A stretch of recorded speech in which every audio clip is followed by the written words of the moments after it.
And Samara, still with you. And I actually really love our next story. I love the way we get to occasionally peek into royal history. And we all recall that footage of the royal family farewelling the royal yacht Britannia. But we understand that they lobbied the government for a replacement yacht. What was the story here?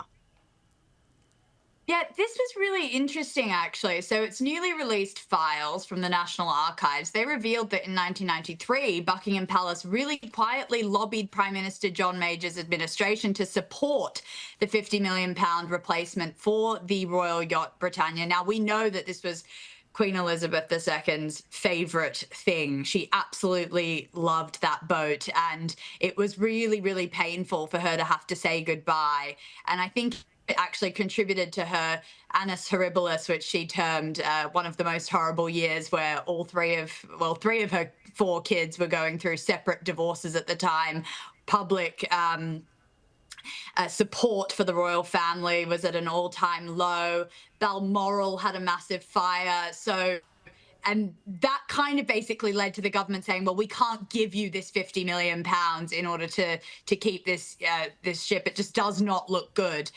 So it was quite interesting to hear that some senior courtiers actually met with the Prime Minister and tried to put the Queen's kind of sentiment across. But yeah, I mean, I think it is sad. I think that it was really this sort of floating diplomatic ship, and a lot of amazing things actually happened because of events that were held there and different conferences. So it's always nice to hold that in review. But yeah, I think it's very interesting that we're getting this information just now. Yeah, it is. I always do find it incredibly interesting when, you know, it's obviously been such a long time. It's been more than 30 years, and then all of a sudden this sort of information comes out. Gives us a nice nostalgic look back. But something that's happening now, and Prince George celebrated his 12th birthday this week. Here's a video released by the Palace.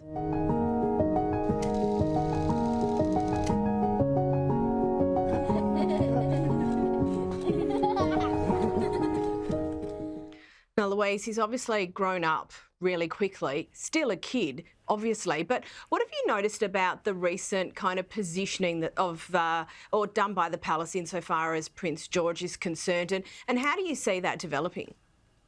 What I've really noticed in the last 12 months, Caro, is succession management at play. It's not PR, it's really preparing him for life as king. And although he is only 12, they have to be very careful around his exposure and obviously his own energy levels and his priorities to really sort of capture and retain some of his childhood as well, and time with his siblings and his mum and dad and his family. So there's been a lot of events where we've seen George step up and be a bit more visible. So obviously we had Wimbledon recently, we had Tripping the Colour, and he's also been going to VE events to meet veterans with his father. So very sort of strategically and gently and respectfully sort of, you know, preparing him for life as the monarch, you know, eventually himself. So I think, and you see him in action, and he's such a noble and well-respected and very sort of respectful individual himself. So I don't, although Prince Louis, of course, can be a bit crazy and pull faces, that's not something that his older brother can do. I mean, there's many other things down the line for him now, given that he's turned 12. Technically, he's not supposed to fly anywhere with his father. That's in order to protect the line of succession. They don't have two future monarchs in the same aircraft, of course. And the next thing I believe too is choosing his senior school, and my money's on Eton, where his father and of course his uncle went, which is, you know, the school that royalty and captains of industry send their sons to. Yeah, and I just think it is so interesting how many more of those sorts of functions he is doing, and you're absolutely right. There's a real gentleness about him, a real gentleness, and I think that's definitely a product of his upbringing. And Samara, Princess Anne's 75th birthday is coming up. She's not going anywhere anytime soon, thank God, because we love her here on this show. There's going to be a special commemoration. What's the plan? So it's very interesting. Obviously, as you said, Caroline, she doesn't like the pomp and ceremony of a big sort of birthday celebration. She's definitely not going anywhere anytime soon. So yeah, the Royal Mint has released a very special commemorative coin to honour her 75th birthday. This makes it the first time that she has been featured on an official UK coin. So that's very interesting. It's a £5 coin. It's nicknamed the Anniversary coin.